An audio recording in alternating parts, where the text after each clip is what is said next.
उत्तर प्रदेश सरकार के मंत्री आसिम अरुण जी हमारे साथ हैं। इलेक्शन के तमाम रुझान आना शुरू हो गए हैं। आसिम अरुण जी, ये बताइए कि अब जो रुझान हैं वो आना शुरू हो गए हैं, क्या लग रहा है कि बीजेपी क्या कमाल करेगी? देश स्तर पर अगर बात करें तो जनता ने स्पष्ट बहुमत एक बार फिर मोदी जी को दिया है और मोदी जी का तीसरा सेवा काल शुरू होगा। विकसित भारत बनाने का जो संकल्प उन्होंने लिया है उसको हम लोग तेजी से पूरा करेंगे। उत्तर प्रदेश में जो हमारी आशाएं थी, जो सर्वे था, अभी तक के रुझान उससे कुछ कम दिखा रहे हैं, लेकिन अभी ये 6 या 7 चक्र राउंड जो मतगणना के हैं उसके बाद की स्थिति है और मतगणना करीब 18 से 20-22 राउंड तक होती है।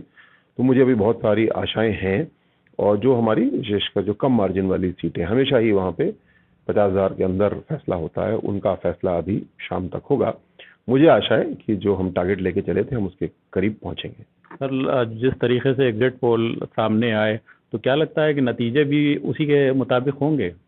अभी तक जो दिख रहा है कि उससे कुछ कम होगा, और लेकिन जैसे मैंने कहा कि अभी ये 6 या 7 राउंड चक्र जो मतगणना के हैं उसका परिणाम अभी है।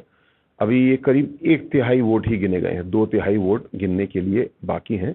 तो वोटों की गिनती अभी पूरी आने दीजिए, उसके बाद में हम लोग देखेंगे और मुझे विश्वास है कि हम लोग जो हमारा टारगेट था उसके बहुत करीब रहेंगे। विपक्ष भी बड़ा उत्साहित नजर आ रहा है, बहुत जोर आजमाइश में के जो शुरुआती रुझान है, लगता है कि अभी शाम होते होते स्थिति कुछ पलट जाएगी। बदल जाएगी जरूर, और ये लोकतंत्र की खूबसूरती है। जो विपक्ष अगर प्रसन्न है तो अच्छी बात है, प्रसन्न है, लेकिन मूल बात यह है कि भारतीय जनता पार्टी में सभी कार्यकर्ताओं की जो रुचि होती है, जो रुझान होता है मन में, वो ये कि जिस लोकसभा, विधानसभा या बूथ से भी हम जीते, वहां पे भी हम देखते हैं कि कौन सा वोट हमको नहीं मिला, क्या कोई व्यक्ति हमसे नाराज है, क्या हमारे विकास के कार्य में कोई कमी रह गई, उसको हम पूरा करते हैं और उसका मन जीतने का काम करते हैं। सर, आपने भी इलेक्शन के दौरान हम लोगों ने देखा, बड़े दौरे किए, बहुत लोगों से आप मिले, क्या लगता है जनता का जो माइंड है वो किस तरीके का है बीजेपी को लेकर?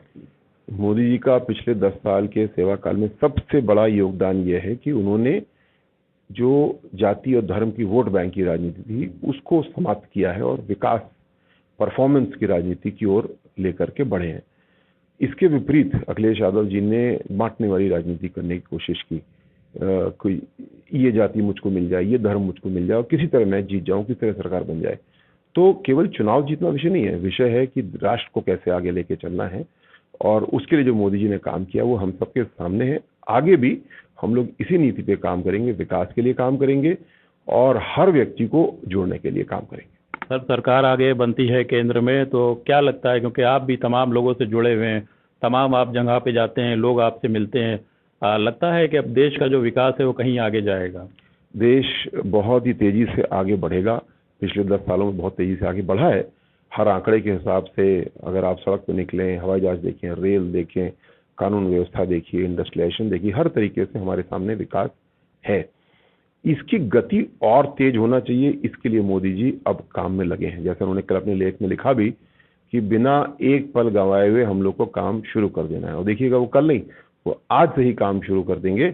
और जो अगले 5 साल का जनादेश मिला है, या अगले 25 या 24 साल में हमारे भारत को विकसित राष्ट्र बनाना है, उसके लिए वो काम शुरू कर देंगे। हम सबको मिलकर हाथ बटाना है और इस उद्देश्य में सफल होना है। इंडिया गठबंधन ने भी तमाम आरोप लगाए कि संविधान को खत्म कर दिया जाएगा, तमाम तरीके की परेशानियां जो हैं वो आएंगी।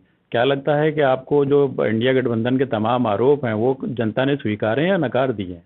ये कोई नई बात नहीं है, संविधान को खत्म कर दिया जाएगा, बंद कर दिया जाएगा, ये विपक्षी पार्टियां बहुत समय से कहती रही हैं। इस बार भी ये भ्रम उत्पन्न करने की कोशिश की गई और उस भ्रम को समाप्त करने के लिए भी भारतीय जनता पार्टी ने प्रयास किया और सफल हुए।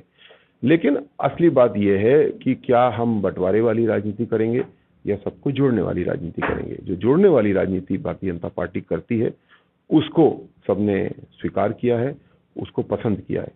बाकी किसी भी बूथ पे कहीं भी हमारा वोट कम है, हम आत्मनिरीक्षण करेंगे हमेशा की तरह, और अगली बार तक उसको और अच्छा कर लेंगे, काम भी अच्छा करके देंगे, और कहीं अगर किसी प्रकार दिल जीतने में कमी रहेगी तो वो भी कर लेंगे। दिल जीतने में कमी रहेगी। ये बताइए, एक आखिरी सवाल हम आपसे करें कि उत्तर प्रदेश की सियासत को आपने बहुत करीब से देखा है, आप पहले भी आप अपनी फील्ड में तमाम मुस्तैद रहे हैं। लग रहा है कि बीजेपी जिस तरीके से दावा है आप लोगों का 80-80 सीटें आएंगी, कितनी सीटें बीजेपी पा पाएगी? अब इस पे अब कोई प्रोजेक्शन करना बेकार है, 2 घंटे में पूरा स्पष्ट हो जाएगा। लेकिन जो उद्देश्य हम लोग लेके चले हैं उसके नजदीक हम लोग पहुंचेंगे, और जो भी परिणाम हो स्वीकार से आंखों पे, ये जनता का जनादेश है। जनादेश अभी तक देख रहे हैं तो भारतीय जनता पार्टी को यूपी में भी बहुत बड़ा आशीर्वाद है, लेकिन जहां भी एक वोट एक बूथ अगर हमारा कम है तो हमारे लिए ये सबक है। हम वहां पहुंच के विकास करेंगे, हम उनका दिल जीतेंगे। शुक्रिया हमसे बात करने के लिए। तो ये उत्तर प्रदेश सरकार के मंत्री असीम अरुण साहब हैं। इनका साफ तौर पे कहना है कि बीजेपी के जो अभी ये रुझान है, शुरुआती इलेक्शन के रुझान आ रहे हैं, बीजेपी अभी आगे बढ़त बनाएगी और एक बम्पर कहीं ना कहीं जीत जो है वो उत्तर प्रदेश के साथ साथ देश में भी दर्ज करेगी। भारत समाचार के लिए लखनऊ से अहमद रिजवी।